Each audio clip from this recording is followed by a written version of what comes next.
Hello, ladies and gentlemen, and welcome to episode 125 of the Seezus Show. We are back with another fun-filled episode. A lot's been kind of going on in the NBA, so I'm so excited, extremely excited to share some content with you guys as well, too. But before we get into the hottest topics, I'd like to always rehash the episode that was previous, which was episode 124. We had our co-host Terrence and also Carl Conyers, the junior executive at Radar Pictures, and we discussed various topics: Red Hot Nets, KD's injury, LeBron chasing greatness, Kyrie stepping up into the number one option role, our all-star predictions, the Clippers state of mind, and Steph's return as well, too. So hope you guys enjoyed that episode. Very heated debate, but it was really, really, really quality content. So just make sure to subscribe on all forms of social media at TheSeezusShow, at Terrence Whaley, at Seezus as well, too. So before we get into today's hottest topics, ladies and gentlemen, make some noise for my co-host, my day one, Terrence Whaley. What up? Hey, man. Oh, my bad. I You see you. good. I see you. My bad. But yeah, man, it's Sunday. You know, beautiful time to talk about basketball. A lot going on. I just got a text over my group message saying that Steph out multiple weeks. I don't know where that's at right now. I need to see the two sources come through, but we'll talk about a lot. Oh, man. Yeah, and that's going to definitely be a topic of discussion as well, too. But that is crazy. So you ready to get into the hottest topics for the day, man? Yeah, let's do it. All right, let's get straight into it. Number one trending topic all over the world is Kyrie Irving. Yeah. Uncle Drew. He has told the Nets that he wants to be traded before the deadline. So these are some quotes from Adrian Wojnarowski. After failing to negotiate terms on a long-term contract extension with the organization, Brooklyn Nets star Kyrie Irving has issued a trade request. Irving, who will become a free agent this summer, wants out ahead of Thursday's NBA trade deadline. The Los Angeles Lakers and Phoenix Suns are already expressing interest in discussing an Irving trade, and the Dallas Mavericks are expected to do so as well soon. And then also the Clippers got added as well. Irving did not furnish a list of preferred teams, but his marketplace is small and it's clear he's hoping that a team will trade for him with intentions of signing him to an extension in the offseason. The Nets and Irving's agent, Shatelia Riley Irving, had discussed an extension recently, but Brooklyn remained reluctant to rush into a long-term commitment without further evidence that Irving could stay reliable, perform at a high level, and remain controversy-free, sources said. So Irving, who was in his final year of that deal that pays him $36.9 million, has been seeking in the neighborhood of a 4-year, $198.5 million maximum extension available to him until June the 30th, sort of says. So if Irving is traded, he's eligible to sign a 2-year, $78.6 million extension with his new team until June 30th. So Terrence Whaley, my question for you, throwing this curveball at you. Okay. What are your thoughts on this whole situation, man? For sure. Let me hear it. For sure. Well, let me preface all my comments by saying, first and foremost, I'm a Laker and LeBron fan. Second thing I want to say is Uncle Drew is worth every penny of that money and that extension money when he's on the floor. So I want to say that those first two things before I get into it. And also, I'm a Kevin Durant hater, so I'm glad the Nets are in this situation. So honestly, when the trade request came across my phone, it was maybe Tuesday or Wednesday during the week last week. I was working or whatever, and I was like, "Damn, this." I know he was plotting on this. No matter if I think if the Nets were in the 1 seed, he would have still did this. I just it's, to me, the whole foundation is between what happened between him and Joe's side, over the whole documentary thing and him not really standing by him in that situation and really, really dragging his career through the mud after that moment. And I think at this point, it would have never been the Nets were never going to sign him to that extension without those stipulations. So I think both sides at this point have come to an agreement that they need to move on. I think it's the right decision for the Nets. Now, I think going forward, do I think they should either try to win now or try to blow it up? I think they should try to win now because in the NBA, anything can happen. You can get a fluke championship. Like things can happen. People get injured. So I think that they should still be in the mode to try to get win now players in return instead of the first round draft picks that, let's say, the Lakers are trying to offer them. That's what I would do if I were the GM of the Nets. Now, again, me as a Laker fan, I want to see him go to the Lakers because I want to see Bron and Kyrie link back up and get that back going. But I think from a GM perspective, if I'm Brooklyn, you need to stay in win now mode because when Kevin Durant comes back, you still have a chance just as much as anybody in the East. Yeah, that's interesting as well too. It's crazy, like you said, like when we found out about this a couple days ago, it's like, because that shit came out on a Friday. I think that shit came out on a Friday, like right after the major sports, broadcasts were over as well too. Yep, so he knew exactly what he was doing, man. That shit was crazy. And it's just like, every time you think shit smooth, something always pops up with this guy. Yeah. Now I'm pro Kyrie, but I'm also a realist. Like, you can't be doing this shit. But at the end of the day, I just feel like what we kind of talked about through text that day is it really just comes down to him wanting to get the most out of his money as well too. And obviously, if you don't see eye to eye, I think this was definitely something that was kind of strategic on his end as well too. But I don't blame him. After just looking at it more and more, down the line, it's like if seeing Katie out, you're getting to see my skill set, my talent on a full perspective, and you guys need me. We both need each other. Katie and him need each other to get to where they need to be as well too. So I think this was the ultimate. You see my worth now.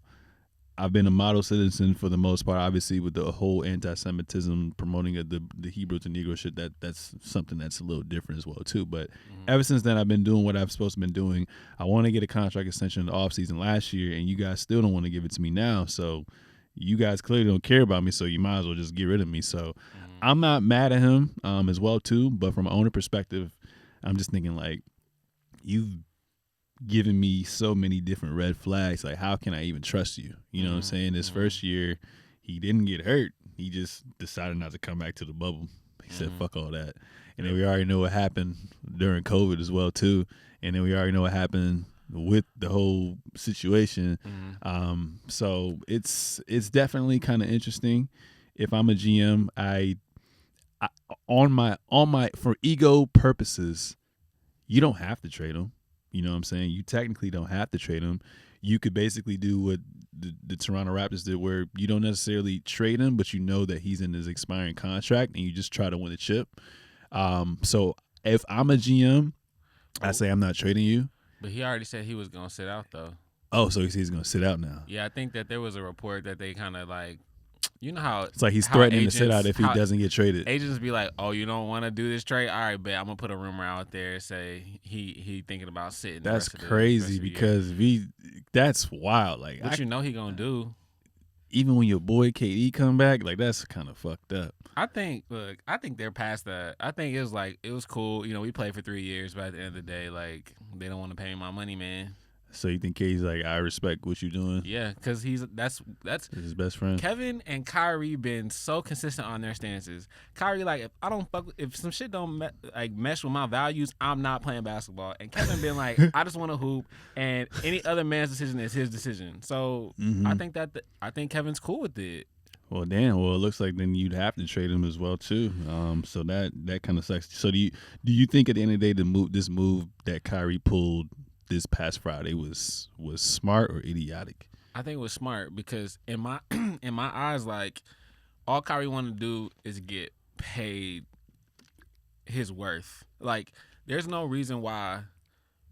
Well, you can make Russ, when he was an MVP caliber player and getting triple doubles, I think that's when he got his max extension, and that's the reason why he's making more than let's say, for example, Kyrie Irving right now. Yeah. Kyrie Irving's making like somewhere like $37 million, something like that.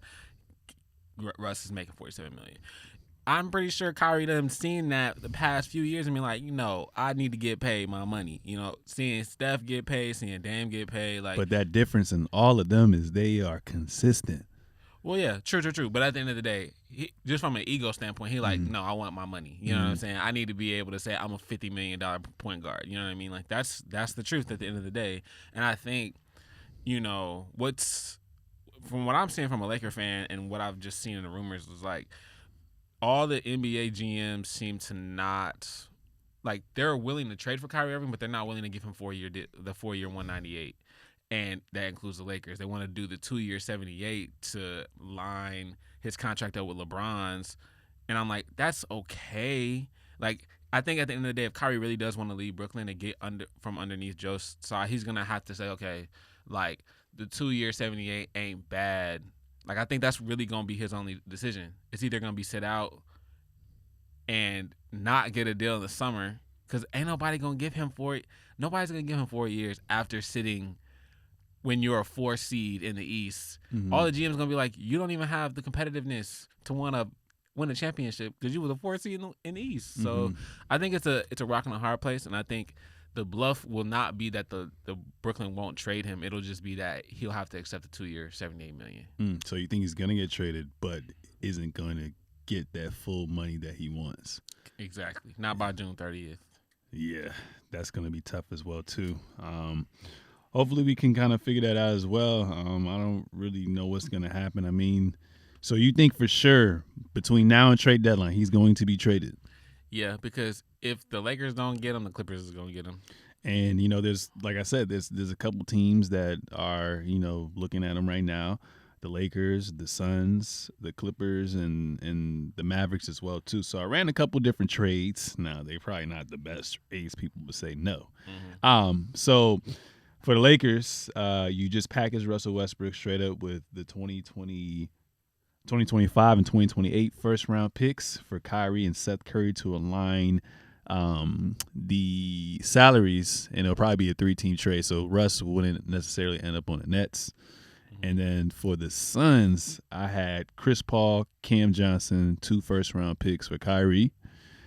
And it'll probably be, I don't even think it'll be a 3-team. I think the point guard would just try to rock with KD and Cam and see what happens. Jesus. And then the other one, I have Reggie Jackson, Robert Covington, Luke Kennard, 2 first-round draft picks for Kyrie Irving. And then my last one. First-round picks are for the Clippers, like which years? So the years for the Clippers, 2023, so OKC's pick, and then 2027. Oh, okay.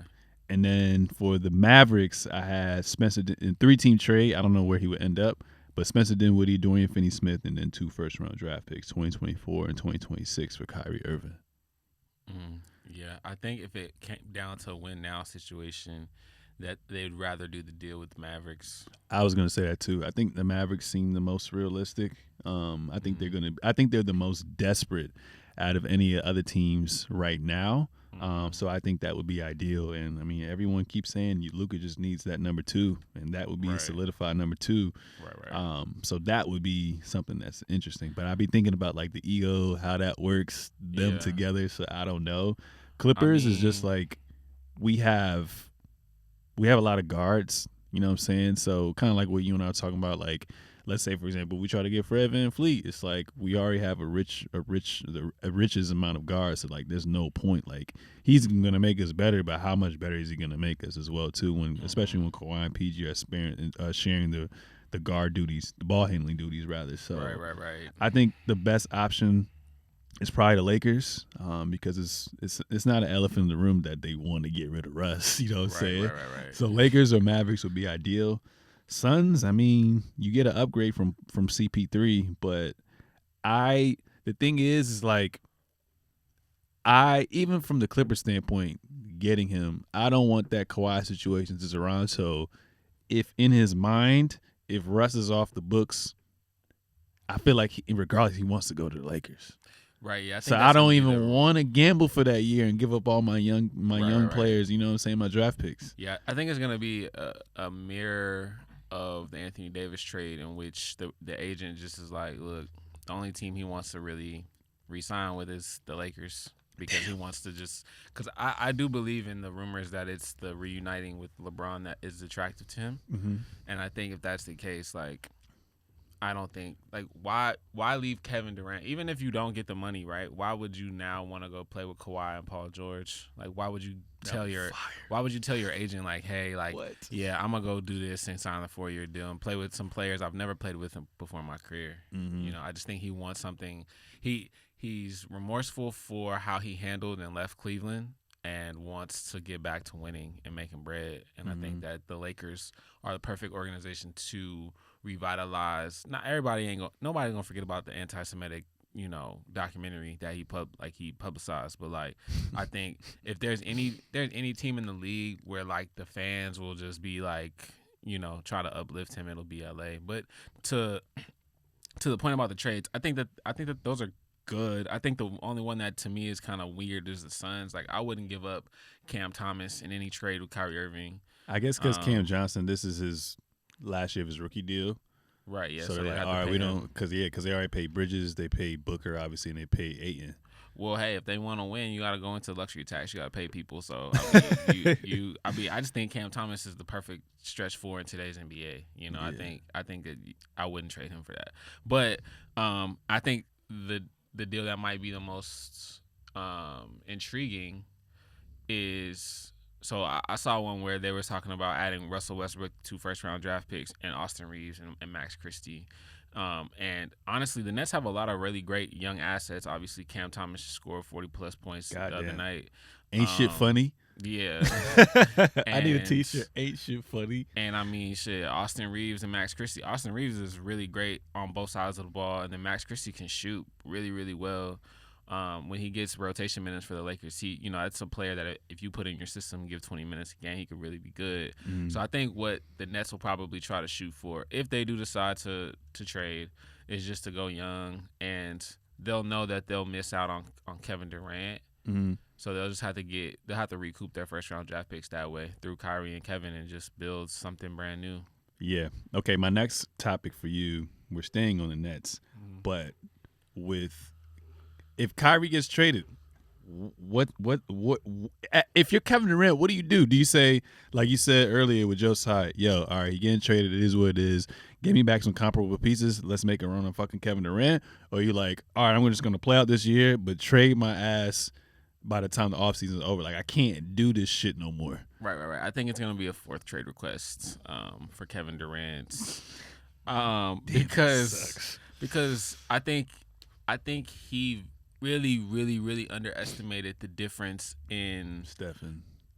Obviously the player personnel is one thing, but how Bob Myers runs the general manager position for the Golden State Warriors. I think he really underestimated how valuable that shit is over in Golden State versus what it is in Brooklyn.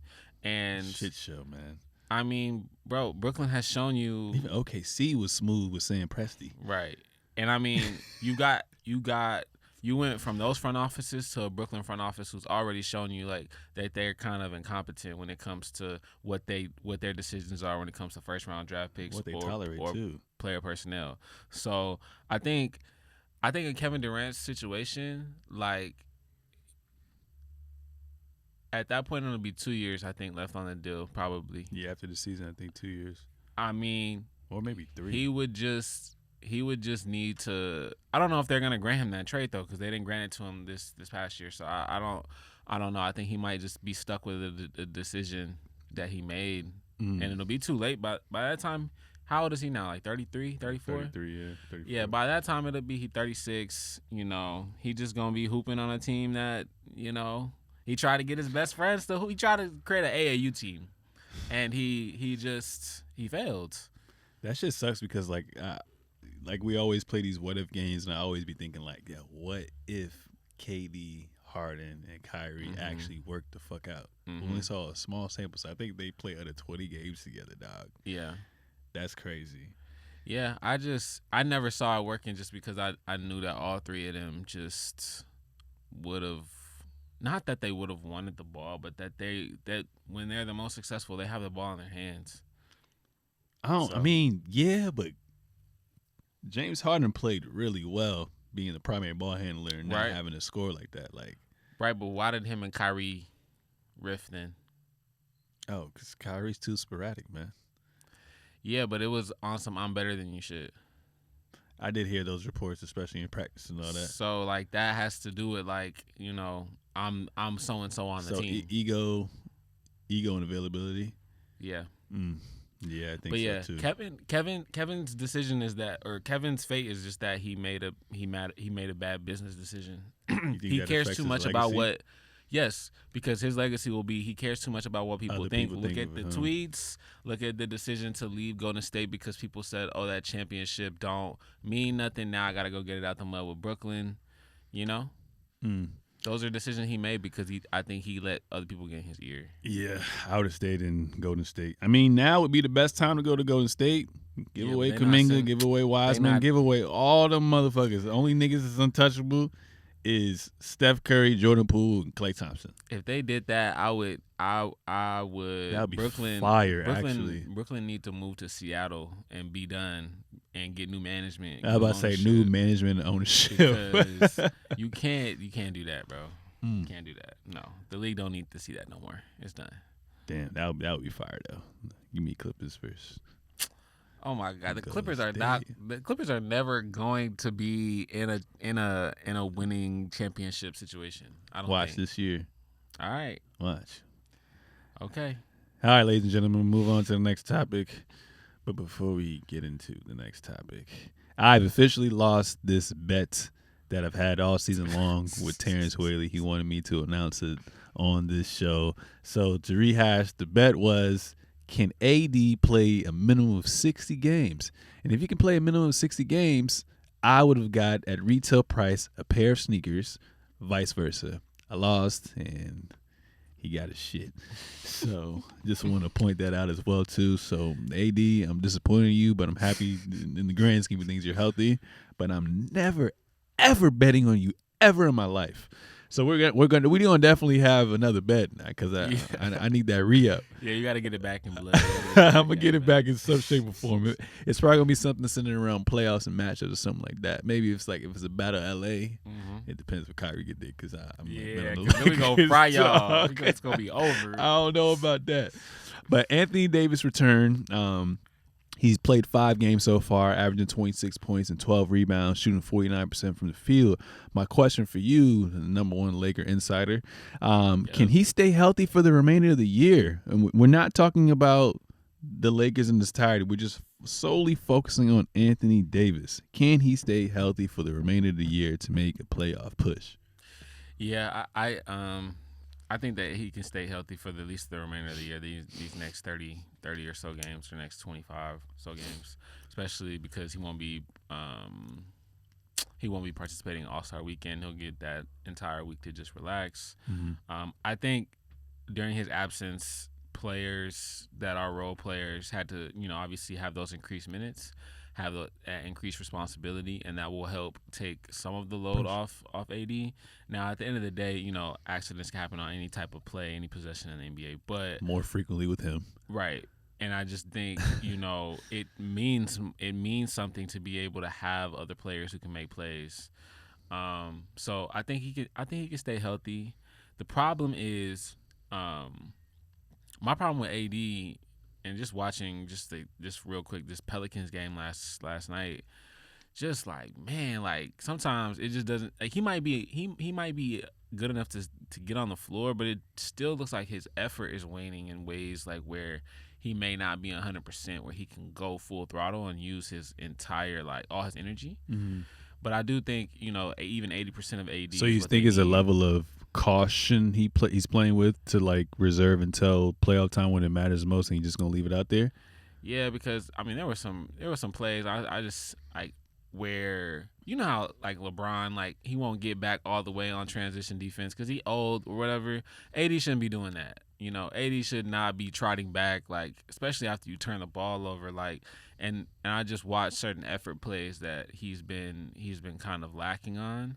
But that might just be, because he's at 80%, who knows? But I think he can stay healthy. I believe in it. I mean, he had 25 fucking games off. I don't know what else you need, to 25 games off, but you're still day by day. If there's a meter from 100 out of injury to 0 to where you feel healthy, that whole time, obviously, he strengthened everything in his body, but it's like you're still trying to get fully healthy with that specific area that you hurt. So all those 25 days, I don't know, but I hope he stays healthy, because if he stays healthy, the Lakers are definitely gonna be a playoff team as well too. But I don't know, man. Every You think game, so? every game I watch with AD, man, it looks like he's always wincing at something. So Yeah. we'll see. But I do kind of agree with you with him being off. You've had other players given the opportunity to expand their role, so that's only going to help him and alleviate the pressure. So I agree with you. So moving on from that, how confident are you in the Lakers, knowing that right now they're only 13th in the West, but even though they're 25 and 29, they're only 4 games out of the 4th place? Yeah. Give me your thoughts. My confidence is waning. Oh shit. They needed last night's game, to be honest. Like, they've been on a really good, like, you know, when you get one of your best players back from injury, like, you just have a certain jolt in the locker room or whatever as you start winning games. And, you know, the Pelicans have lost 10 straight games. And But Kingram back. yeah, okay. Yeah, that's true. And he had 35. But I feel like with the way they lost that 13 or 12-point lead, And he started in foul trouble. you know, it's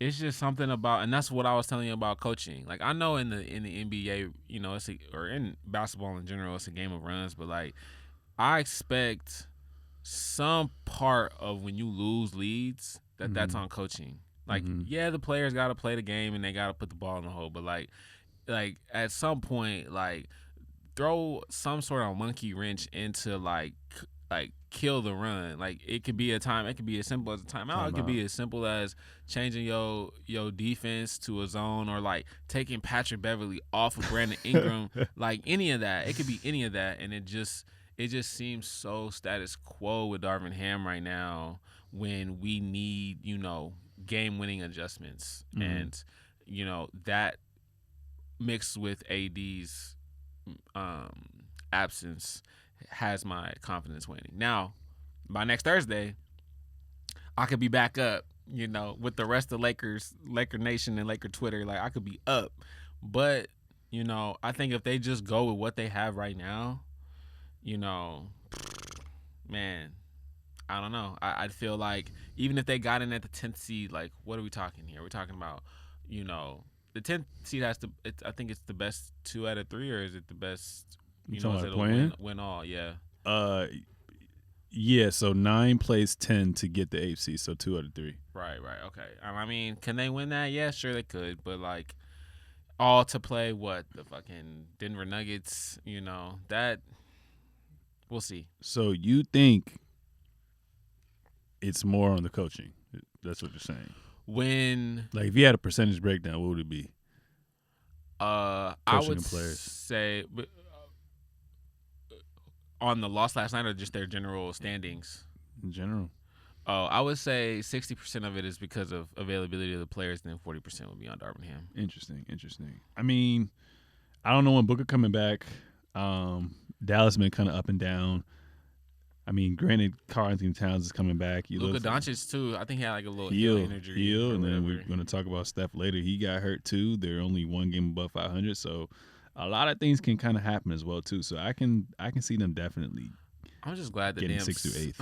I'm just glad the scale's balancing a little bit, because like, damn, everybody had their full squad when I'm watching the Lakers play national televised games and shit, and I'm like, damn, why y'all can't have you know, fucking Ja Morant or somebody get injured so we can play y'all during that time. Like, AD always out. Like, ugh. Yeah. But yeah, it's interesting. I mean, the West is still boo boo this year. So I'm assuming that there's going to be the West no is boo-boo trade. from where, like, which part of the standings? It's just very janky. From like 4 through 13, or are we talking about about 1 through whoever gets into the top 8 when it's all said and done. Oh, like, I thought you liked the Nuggets. I do like the Nuggets, but I'm very aware that they can still be beatable. You know what I'm saying? Oh, that's what I said. Yeah, I'm aware of that as well too. I mean, they have a weakness. Their weakness is their defense. Oh, okay. You know what I'm saying? But the thing about the Western Conference this year, any team that we've named, Nuggets, Memphis, the Warriors, they could all lose in the first round. Like, that's how balanced the West is so far. Is when I say janky, they're balanced. So if the Lakers can get to the playoffs, they can get as far as the conference finals, in my opinion. If you got LeBron and AD with role players, because I know I know a trade's going to be done by Thursday. Now, the magnitude of the trade, I don't know. So don't get your hopes up. But whatever trade they get, it's either going to be for Kyrie Irving or it's going to be for a sniper. So we're going to see what happens. But I feel confident in the Lakers. And AD only played 5 games as well, too. So I feel like with what you said when we were talking about AD, with how the players have gotten a bigger role with him out, I think Darvin Ham's still trying to figure out having AD back and having these players basically take on this big load, plus getting Rui back, like what he's trying to do with the lineups as well too. So I think within like a week or two, we're going to see them be more consistent with their different rotations as far, and also finishing the games out. That's fine. But the Patrick Bev on the Kevin Durant and the Brandon Ingram, that shit has to stop. I'm sorry. It has to. Yeah. I mean, who would you want? Yesterday, for example, would you want Rui? Rui began. I mean, cooked. Rui's going to get cooked, but I'd rather him be there. I'd rather him be there. Me too. Patrick Beverly, he needs to be on when we're playing the Portland Trail Blazers or when we're playing the Golden State Warriors or Memphis Grizzlies. Or I don't want to see him on Brandon Ingram. I hear you. That's Kingram. So LeBron, obviously this is pre-recorded, but by the time this comes out, he may have already, become the all-time leading scorer. So LeBron is set to surpass Kareem Abdul-Jabbar. He only has 36 more points to go. I think the next 2 games are going to be nationally televised. Tuesday against OKC in LA, and then Thursday in LA against the Milwaukee Bucks. Obviously, Kareem played for the Bucks as well, but only needs 36 more points. My first question for you is, who do you think he's going to get those 36 points? Or what game do you think he's going to surpass it? Against the Bucks or against OKC on Tuesday? Okay, well, I got tickets to the Bucks game, so that's my Oh, answer. you did? Yeah. You ain't going to tell me you got tickets to the Bucks game? Damn, I don't know what to the game. Hey, nah. You, look, I don't want to talk about how much I spent. That's why I'm where I'm sitting. That's all. So, Hey, just for that, out of spite, I hope he get that shit Tuesday. Ain't no way. Get that shit Tuesday. Ain't no way he getting 36 points against OKC. So unless he strategically plans this shit, which is what it is. Which he could do that, but if he in the zone, nigga, and it's a close game, I can see him getting 36. Nah, he ain't gonna do that. He gonna do that. He's basically only gotten at least 30 while AD's been back. That's so true. I feel like. And I was nervous. I bought it before they played New York. Or I bought it right after the New York game. Oh, so you just bought it. I bought it maybe Friday or Saturday after the Kyrie news. You probably dropped a band. We not going to talk about it. Because one of my teammates in my adults men league, his girl works, I think she does something where she interviews Kawhi's camp or something like that. So sometimes he be getting tickets and shit like that. But I think she was selling tickets for the OKC game, but you had to buy it in bulk. I think it was for 5. It was 5 tickets, but everyone had to spend $1,200. Oh, okay. I'm not doing that. Yeah, I got mine off SeatGeeks, so I only had to pay for one. But I've been a LeBron fan since 2003. I'd always said to myself 2 or 3 years ago, when it was getting close, that I was gonna do it. But I just obviously nobody knows which game it's gonna be. But once it was 3 or 5 games out, I was like, fuck it, I'm gonna just take a shot in the dark and see. And then I think too at the time ESPN had a little ticker at the top on when they thought. Or when they forecasted he was going to get it? I thought it was going to be I thought it was going to be that Saturday game. I predicted a couple episodes back against the Golden State. Yeah, but you said, with AD coming out, he had to do more, so he was going stupid. Right. Yeah. I just think it's going to be cool that he'll get it before All-Star Week, and I think that'll be almost the talk of the town and whatever trades get done. Yeah, I agree. Well, Friday I'm going to the Clippers Bucks game. Okay. And now I'm a little nervous that I got, because basically with my tickets, you can, it doesn't count the premium. So premium games are Lakers games, Warriors games, 76ers game, and Bucks. Yeah. So now I'm a little nervous. One, lately Giannis has been sitting out back-to-backs. So I don't know if he's going to play Friday, which would suck. Two, I spent money for the premium seat to move up. To see there. To see him. So we're going to see. Either way, I'm going to still go. He should be there for sure to play both those. Most superstars play both games in LA. Yeah, I mean, that seems sensible. Yeah, but we're going to see. That's going to be interesting as well, too. So definitely keep me posted with that game for sure. I got you. I'm going to take hella pictures. You know what I mean? It's going to be pretty cool. It's going to be pretty cool. So having said all that, I know we kind of talked about that last time with Carl on the show, but, what does this mean for him to, eclipse Kareem Abdul-Jabbar and be the all-time leading scorer? I mean, for me, it makes him the greatest scorer of all time. To me, I've watched LeBron from really since that. Like I was a real fan after 2008 or 9 when they played the Spurs and the Spurs swept them.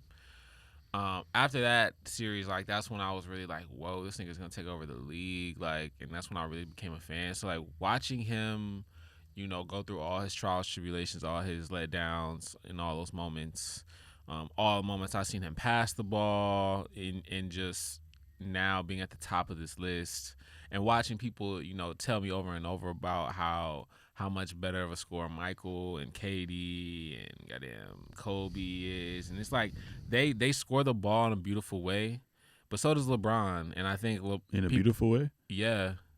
All right. And see, that's the thing.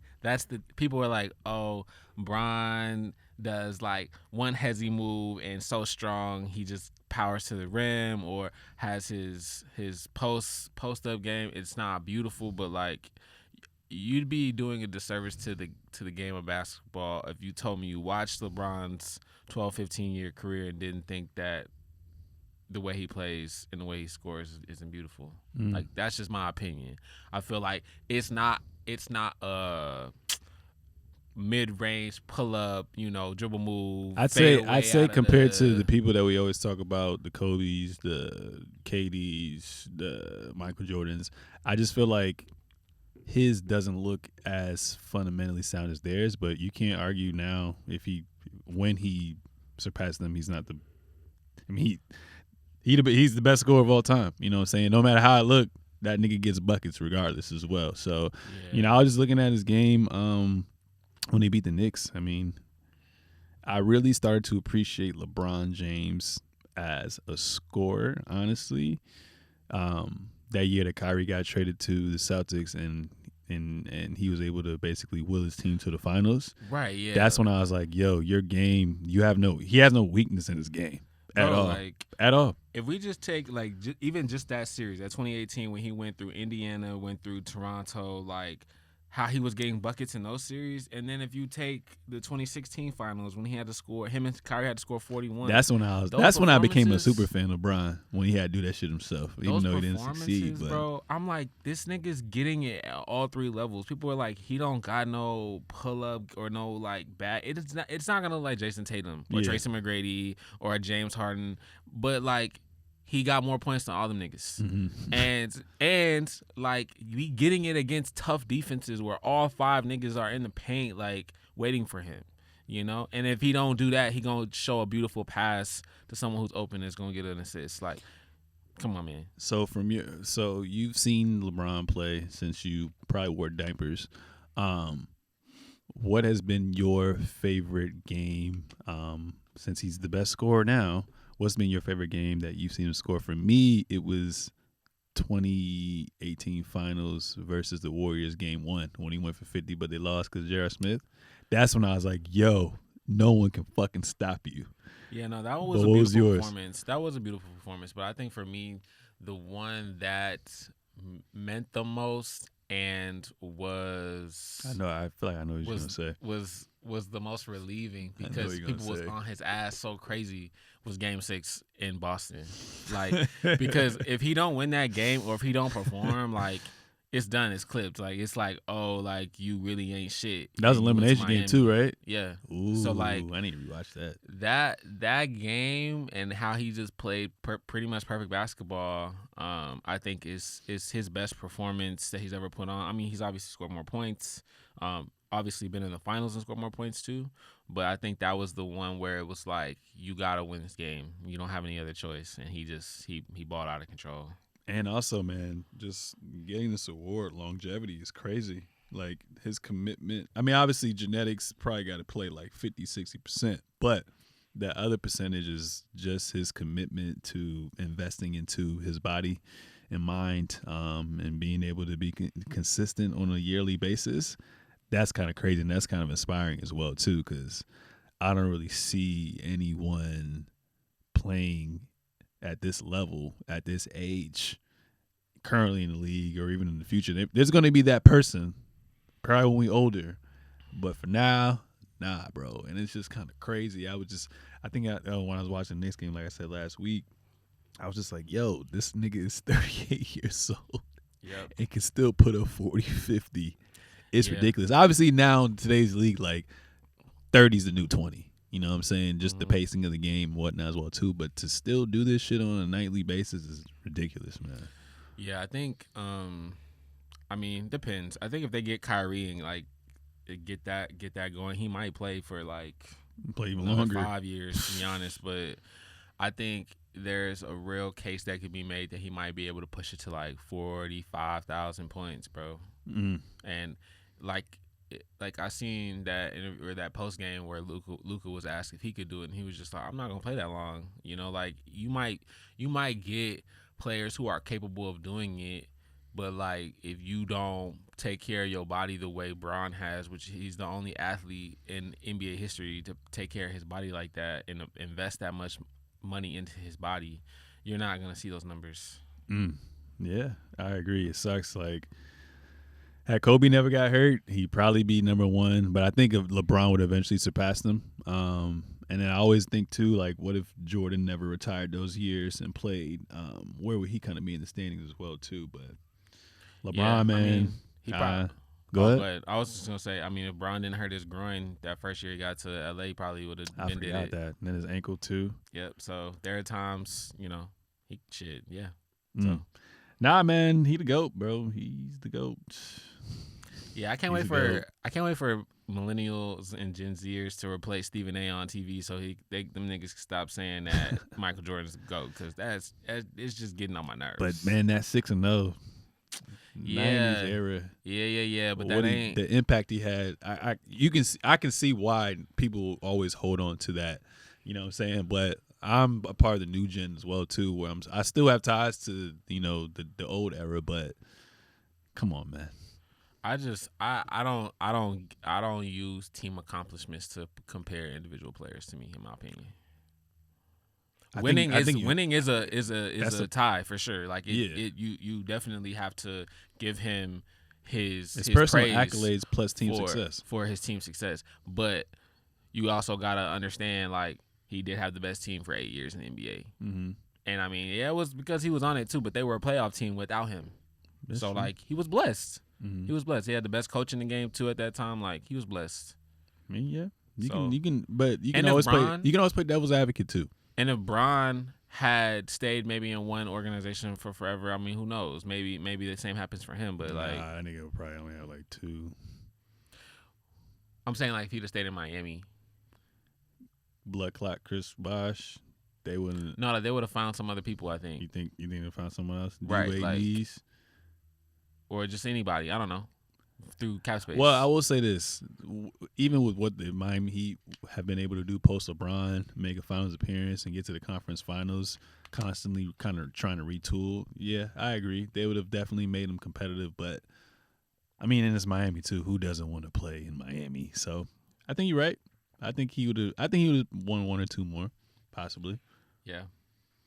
So moving on from that, this past Thursday, the reserves from the Eastern and Western Conference got revealed. So we'll go through the Eastern Conference first. 2-time All-Star Bam Adebayo averaging 21.4 points, 10 rebounds, 3 assists.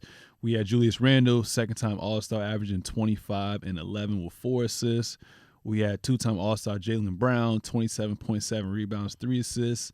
First-time All-Star Tyrese Halliburton, 20 points, 4 rebounds, and 10 assists and 2 steals. Two-time All-Star Drew Holiday, who hasn't gotten an All-Star since I was in high school when he was actually on the Philadelphia 76ers. I remember that my first NBA game I went to, it was the Wizards versus the Sixers. This was when Iggy and Drew Holiday were on that team. That's crazy. Fresh cut Drew days. Mm-hmm. But two-time All-Star, 19 points, 5 rebounds, 7 assists, 1.4 steals. DeMar DeRozan, six-time All-Star, 26 points, 5 assists, 5 rebounds. And last but not least, Joel and Embiid, six-time All-Star, 34 points, 10 rebounds, 4 assists, 1 steal, 2 blocks as well, too. What are your thoughts on the reserves? And do you think there was anyone that potentially got snubbed, X, Y, and Z? Share that. Yeah, there were some major snubs in the West. I'm talking about the East. We're just focused on the East. Oh, okay. So let's see. DeMar DeRozan, Drew Holiday, and Joel Embiid. Do I think that there were people that got snubbed in the East? Yeah, so the list of reserves were Bam Adebayo, Julius Randle, Jaylen Brown, Tyrese Halliburton, Drew Holiday, DeMar DeRozan, and Joel Embiid. Okay. Hold on. So why you think about that? I mean, go ahead. Yeah. Yeah, Go ahead. why you think about that? I like the list for the most part as well. It's just kind of tricky because, like, with All-Star, I think that's when you should really take into account individual success. Mm-hmm. But at the same time, I understand, kind of like when we were talking about LeBron and whatnot as well too. It's like, what percentage breakdown do you have for individual success plus team success as well too? You know what I'm saying? Mm-hmm. And then, like you said before a couple episodes ago, like when you think of MVPs, if you take this player off this team, where would they kind of be at as well too? So I'm not sure what the coaches were kind of thinking. Like, I like all of them, but like I don't know about DeMar DeRozan. Granted, he's been playing great in a shitty situation. You know, the availability kind of sporadic with Zach LaVine, and also Alonzo Ball. He's kind of hurt as well too. But I don't know about him, and I don't know about Tyrese Halliburton. I think instead of DeMar, I mean, they basically had the same numbers. Pascal Siakam was like, 28, 8, and 5, which is crazy, and he ain't get it. So that's someone I think that got snubbed. You can also argue Trae Young got snubbed as well, too. But I would have liked to seen Pascal. Actually, not even that. I would have liked to seen Tyrese Halliburton get replaced by James Harden. And then I would like to have seen DeMar DeRozan get replaced by Jalen Brunson. Those are my two right there that I think got snubbed. What about you? Gotcha. Okay. I agree with the Jalen Brunson snub. And I think the part about the weighted voting between the fans, the coaches, and the players, like yeah, because reserves is just all coaches. Okay. So I mean, in that case, I can understand some snubs, but Trae Young, oh man, like there's just certain no. I like Trae Young. Oh, okay. I was gonna say, like, there are certain players in the league that, like, when you have an All-Star game, that you have people come to the All-Star game to see, and Trae Young is one of those players to me. Facts. Now, if the Bulls can get a player in, I think the Hawks should get a player in, and to me, Trae Young is more popular than DeMar DeRozan. So, like, I don't know how that didn't. Well, I guess because coaches. Chicago fan base. Well, we're going coaches. And I guess that's what happened. But I think Trae Young should have been there instead of DeMar DeRozan. And I think Jalen Brunson is playing tremendously well. Great. Should have got his first All-Star vote as well. So I agree basically with your snubs. I don't have any problems. What about Harden? With those. Harden, because it's crazy, averaging like 22, 11, and like 6. Yeah, and they gave Halliburton that shit. Oh, Darius Garland too. Darius Garland got. I feel like he missed a good amount of games though, right?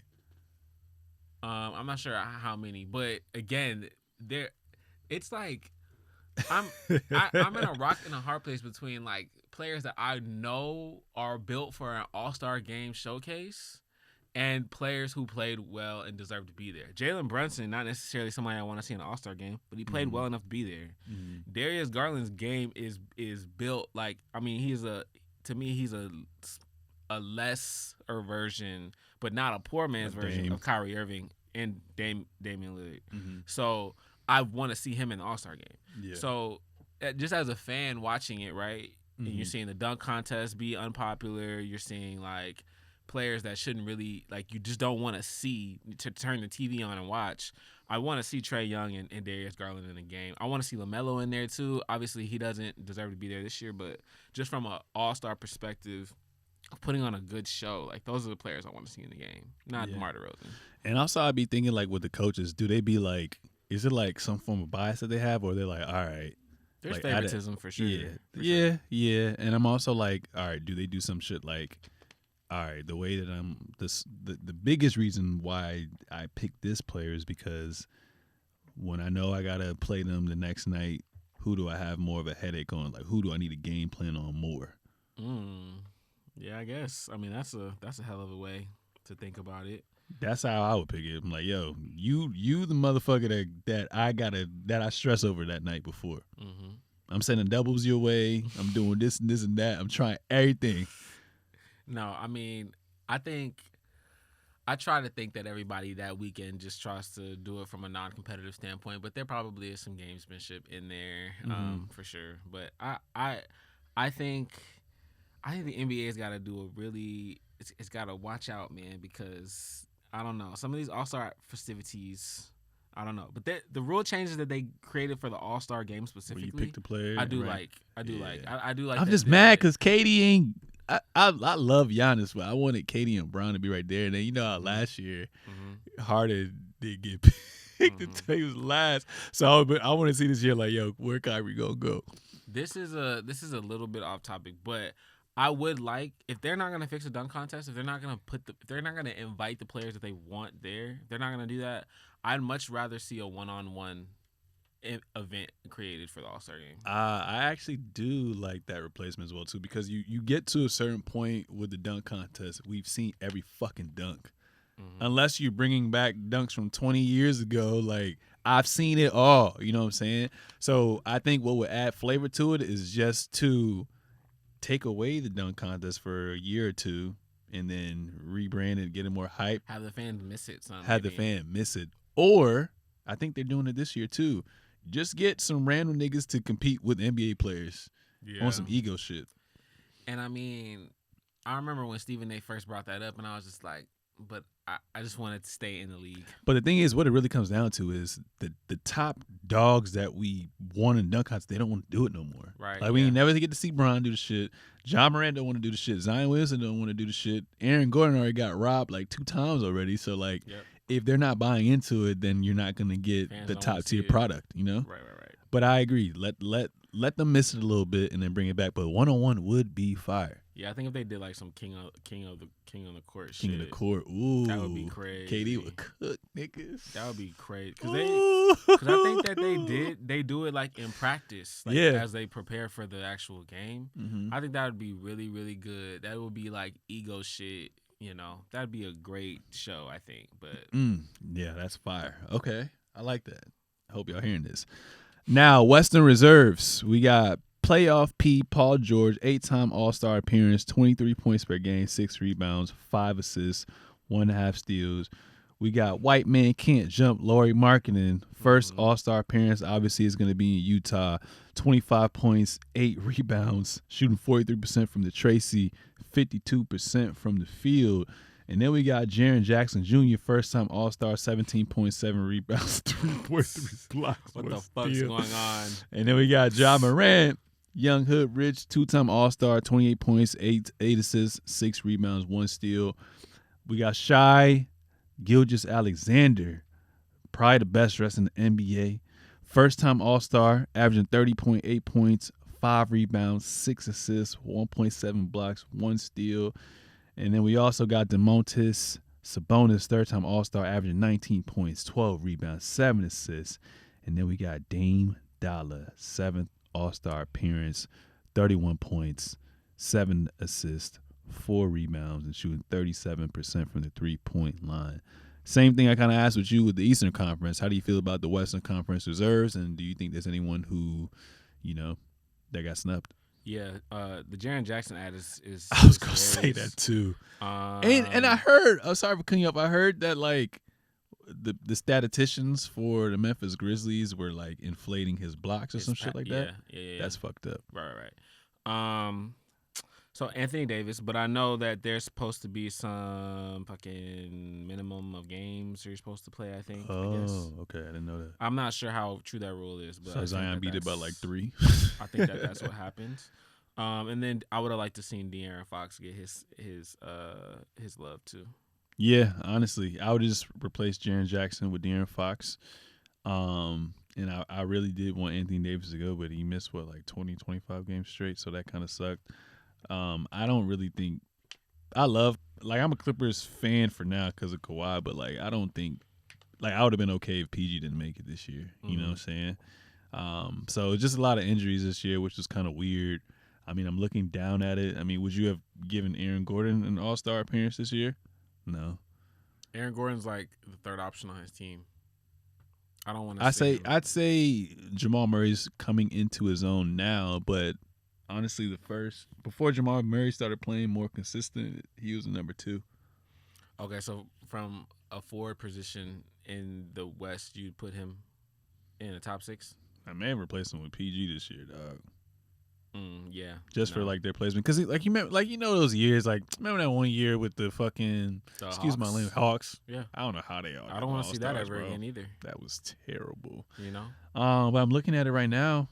There's been so many injuries, so I don't really know what front court players would have made it. In my opinion, West. Yeah. I just don't want to see players in there that I know that don't have enough. Even the fans.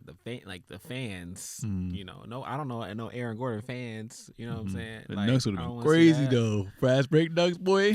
Shit. I guess we would have seen it. But yeah. I mean, I guess now that Steph Curry's out for a couple weeks, I'm assuming he's not. I'm assuming De'Aaron Fox is gonna replace him now. Yeah, they said at least a month.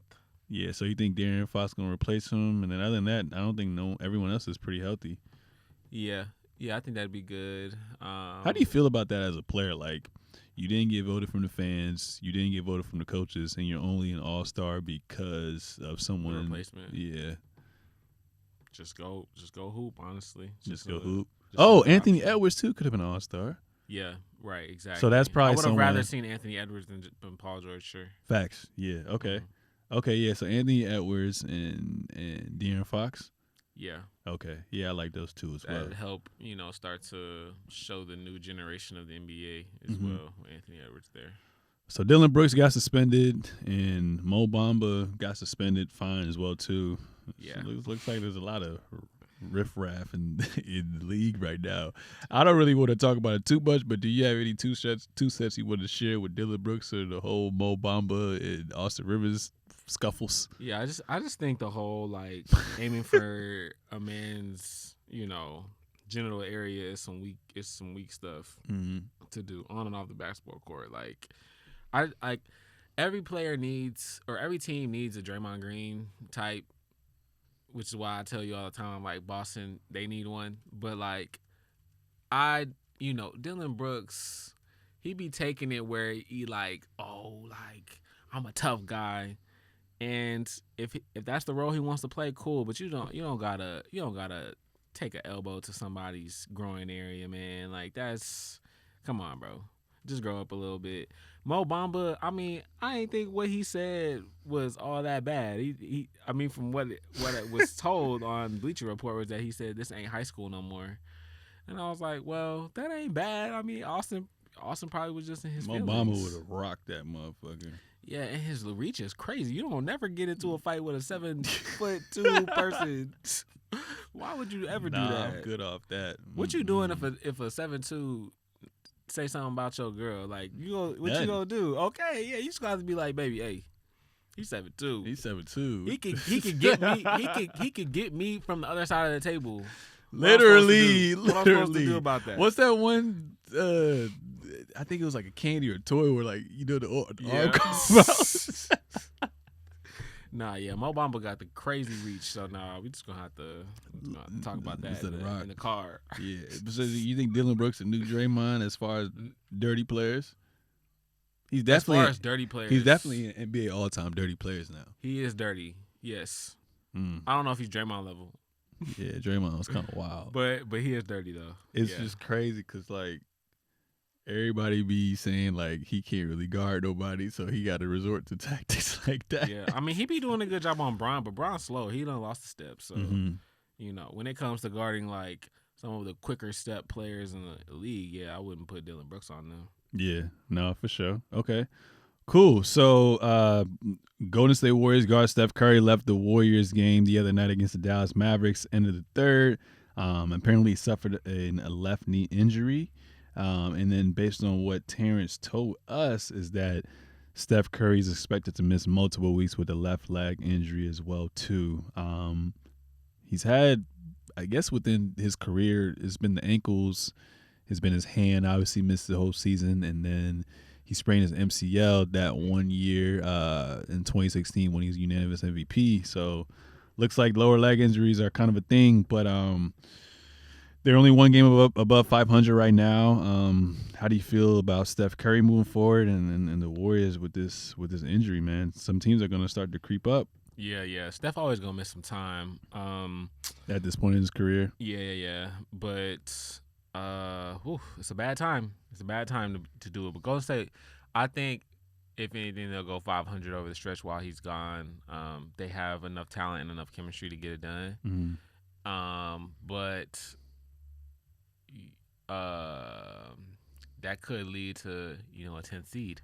So we'll see. But I think injuries have hit every team basically. Every team now. So it's just about them getting through this time period, but I don't think that they'll be out of the playoffs or anything like that. Plus, I mean, damn, I forgot he was injured.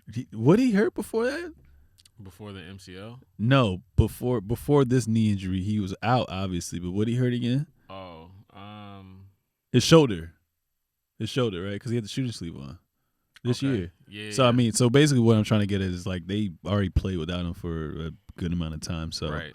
I think they'll be just fine. Probably about 500 as well too. We know they're deadly at home, so yeah, I think 500 basketball as well too. So, and also Kareem came back. Wiggins is back too because they were missing when he was out. So, I think they should, with their championship DNA, have more than enough to be competitive. But that is kind of scary now. Like looking at it from the outside in, they may be a playing team. Like.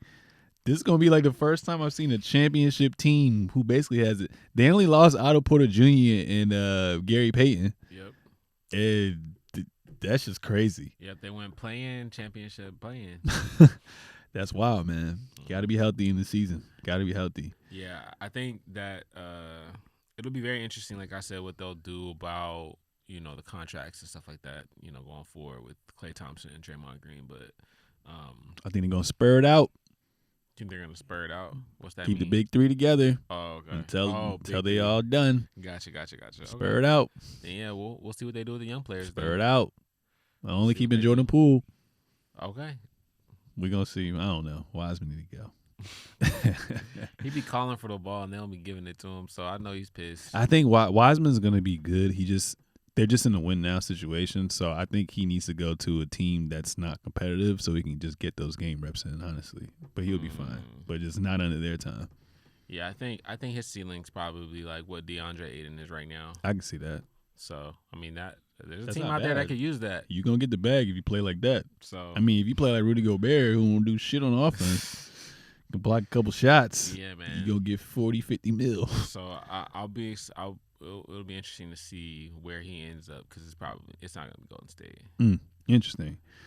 All right, we're back with Real Rapper Cap to end the day. Real Rapper Cap, Jay Crowder will be a buck by trade deadline.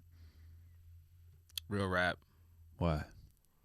Because I think both teams are incentivized to get a deal done and need help. I think the Suns need help. And we'll see what they can get back for Jay Crowder. Mm-hmm. And I think that the Bucks just need another, role player with toughness. Yeah, I agree. Real rap. I basically agree with everything you said. It's just kind of crazy because Jay Crowder was such a important piece to them. So for them to not want to have him in their plans is just kind of weird to me. But he's proven that whatever team he goes on, they somehow find a way to get to the finals. So I think that's only going to add to the Bucks. Especially with Middleton being in and out the lineup as well, so that's another 3-and-D player that they get in a stretch four. So real rapper Cap. If the Blazers miss the playoffs this year, Dame will finally duck the grind and demand a trade. Cap. Dame been standing on that for too long to change up now, man. Plus, I mean, honestly, their team is built pretty nice. I like what they have. It's just, again, you've got to find ways to win more games, and I don't know what that means. I don't know what that is. It's crazy because they start off so hot. Yeah, right, yeah. But, I mean, what they have, and I think I just seen something about them trying to go get Jared Vanderbilt, and I'm like, I mean, I don't know. I guess that helps your defense, but, I think that they have what you need as far as a prototypical starting five to win games in the NBA, but I think it might be time to move off Yusuf Nurkic and try something else. Maybe a James Wiseman. In Dame's timetable? I mean, he ain't going nowhere. Oh, well, I guess if you're saying Cap. I'm going to say real rap. I'm going to say he gonna finally do it. He going to finally do it and say, yo, I can't do it anymore. Mm-hmm. And he going to end up a Laker. You know what I think's more likely to happen? I think it's more likely that Trae Young ends up a Laker. You think so? Yeah, because he's with Clutch. I forgot. Clutch. Real rapper Cap. The Grizzlies are the new bad boy Pistons. Real rap. Oh, wow. Okay. Why is that? But I don't know if they're going to win the two championships or anything like that. But, I think that, the league hates them. Yeah. And I think that they think that they're the shit and that nobody can fuck with them and that they can push around the league or whatever. And they have that toughness. To me, they are even if it might be fake toughness, they appear to be the toughest team in the league when it comes to just standing on 2 feet and being about their business or whatever.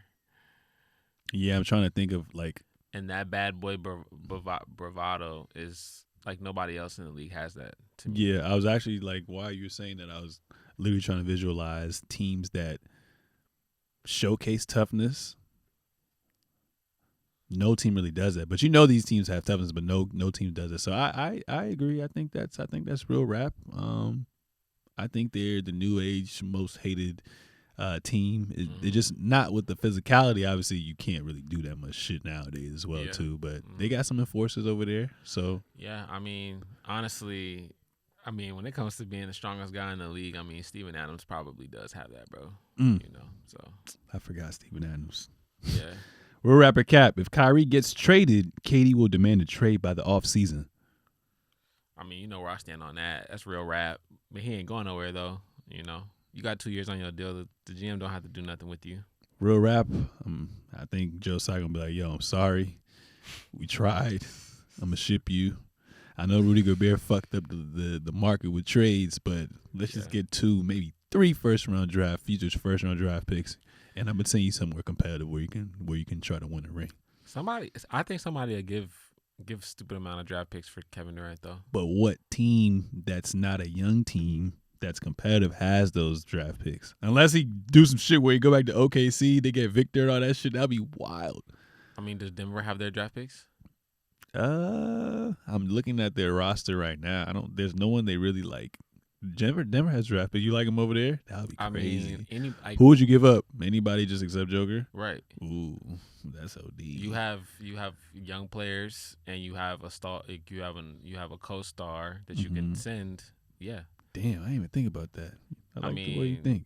Denver has been they've never really been we need 2 or 3, all stars or Hall of Fame players. But they could try to sell out and just be like, can we just go get this one chip? Damn, that would be tough. If you could keep Jamal Murray with KD and Joker, and then just role players that play defense. That'll be so tough. you probably have to send like all your first Yeah, round draft picks for the MPJ next can 5, go, 6 and years, that's and fine. then send Michael Porter Jr. Yeah, out the way. and Aaron Gordon can go. They can go. Right. Yeah. Damn, that's wild. I like that. I'm about to tell that to my group chat. Real rapper Cap. The Kings are a legitimate threat this year in the Western Conference to make a deep playoff run. Cap, because I don't believe in Sabonis. No. What's Fox? no? Is his name Mike Jones? It is Mike Jones. Yeah, I think so. Their coach. He was Bron's first coach in Cleveland. Still went to the finals. Granted, you had the best player, Right, but right. They still went to the finals. He went to the finals. Defensive minded. Yeah. He went to the Beat Detroit. finals. But I don't. I don't believe in him. I'm sorry. I think that their roster is really good, and I think that they have a future now that they kind of know and have their identity. But I think that if there was any team to be the 3 seed in the playoffs this year with how much parity there is in the West, it'd be the Kings. Yeah.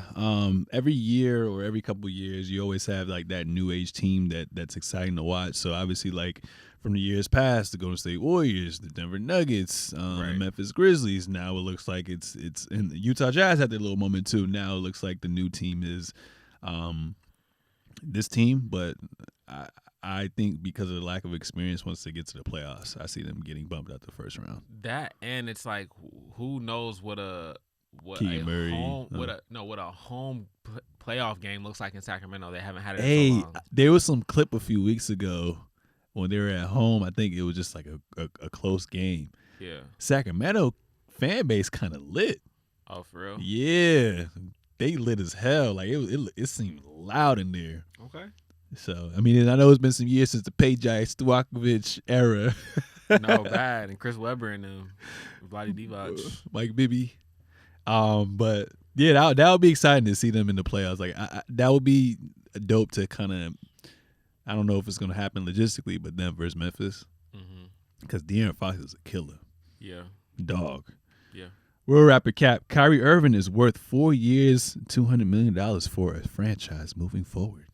Absolutely, he worth every penny. He worth every penny if he on the floor.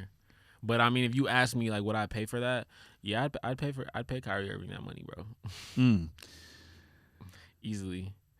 There are only so many point guards in the league that are as good as him or better, and having him on your team at least gives you a chance to win games every night for the next 4 years. I love Kyrie. I'm one of his biggest fans, but like just off the past history, if I'm putting the GM hat on, I mean, Zion Williamson got some like weight restriction in his contract. You know what I'm saying? Joel Embiid has some restriction in his contract. What you've shown to me these past years as a net nigga, I'm gonna have some stipulations too. So I might do a 4-year, $200 million contract, but that contract is going to be structured around availability. Yeah, I mean, and just in my like the only off court time when Kyrie chose not to play that I had a problem with was the when he decided to go to his sister's birthday. Right, yeah, that was the only one. He didn't even tell the team. Imagine having a 9 to 5 and you just don't show up. You getting fired, nigga. That was the only one. To me, other than that, like if you really don't want to take the vaccine, that's your decision. You know what I mean? I don't. To me, I would not bring that into a negotiation and be like, hey, like that's just your belief. You know, it's your body. But everything else, I would say when he's healthy, he wants to play basketball. So. Yeah, no, that's facts. Okay, cool. Any last words to wrap up the episode? Let's see. I just, always, shout out to Peyton. Always, being a great producer, helping us, set up the show. And, I'll say this, 2023, if it's not starting off well for you, make sure you write them goals down. And, try to, go one by one. If you got something you're trying to accomplish this month, just write it down. I always find that there's power in writing something down to accomplish it. So I'm gonna keep it short and sweet like that. Just get your goals down on paper and you'll be more productive. Yep, same thing. as well too. Shout out to Mr. Arbor Wendell for always holding it down. And words of wisdom, luck favors the prepared, man. Stay ready, so when that time comes, you're gonna be ready. And on that note, ladies and gentlemen, that was episode 125 of The Seezus Show featuring Terrence Whaley. Make sure to subscribe on all forms of social media at The Seezus Show, at Seezus, at Terrence Whaley _. We out. Peace.